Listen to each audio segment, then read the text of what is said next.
All right. Welcome to week 2. You've spent this last week getting your feet wet with sketchnoting. Have you been looking at what others have been sharing? There's been some great stuff out there. If you haven't been, then you really want to make sure you go back and do that, because you're going to learn just as much from your colleagues as you're going to learn from us. Lots of great stuff going on. Week 2, we're going to continue to build your confidence with sketchnoting. You'll keep kind of building your style, but this will be the last week that we focus on building your visual vocabulary. And so as you continue to build your visual vocabulary, we really encourage you to examine those resources that we provided you with in the slide deck. And explore what others have done. We really want to highlight some of the work by the people who have been contributing. Deb Boisvert, she shared some amazing resources on Twitter that you could look into. Amy Downing was sharing student work on Twitter and doing these challenges with her students in class. And Heath Honor was showcasing digital tools that we could use. And those were completely unexpected by us, the 4 facilitators. So amazing job taking initiative and showing how you can implement this and make it work for you.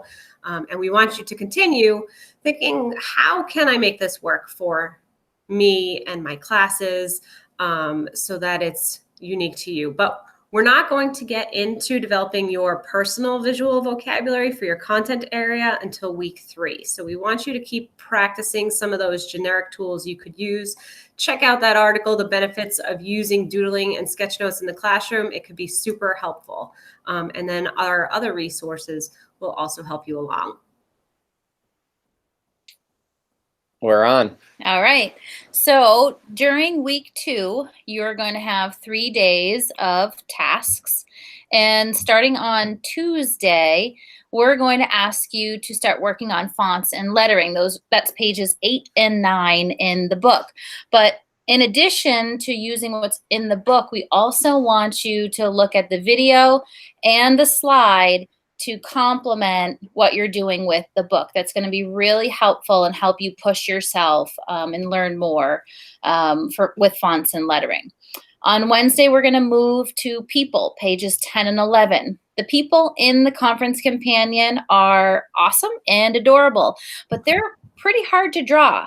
So we've also given you more supplemental information with the video and slides. So use those to help you draw people, because drawing people can be really difficult. So when you complete pages 10 and 11, use all of those resources. And I will piggyback on that piece. I myself am not an artist, and I find the resource that we supplemented a whole lot easier for me personally in order to be successful with drawing people.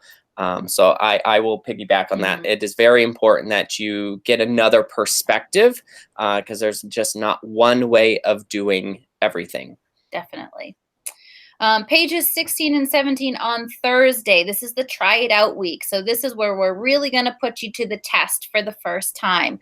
We're going to ask that you watch the Doodlers Unite TED Talk and put all of those skills you've learned to work and sketchnote that TED Talk and post that on pages 16 and 17, the try it out page. And then don't forget those supporting resources at the bottom. If you still need more help and still need more support, those are there to help you get all of this accomplished for this week.